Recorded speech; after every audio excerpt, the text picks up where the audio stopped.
கோயில் நிலங்கள் ஆக்கிரமிக்கப்பட்டிருந்தால் யாராக இருந்தாலும் பாரபட்சம் இல்லாமல் நடவடிக்கை எடுக்கப்படும் என்று கூறியுள்ள அமைச்சர் ரமேஷ், திரைப்படத்தில் வருவது போல் ஒரே நாளில் செய்ய முடியாதெனவும், கனிம வள கொள்ளை குறித்து ஆவணங்களுடன் குற்றச்சாட்டு அளித்தால் நடவடிக்கை எடுக்கப்படும் எனவும் தெரிவித்துள்ளார்.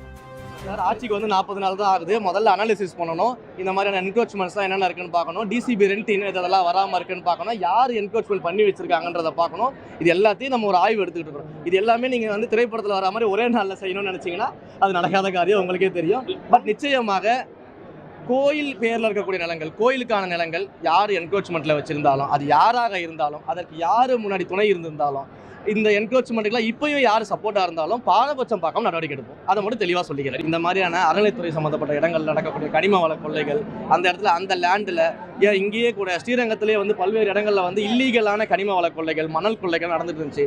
தொடர்ந்து அதெல்லாம் நாங்கள் ஆக்ஷன் எடுத்துக்கிட்டே இருக்கோம், நடவடிக்கை எடுத்துக்கிட்டு இருக்கோம், கைது நடவடிக்கைகள் தொடருது.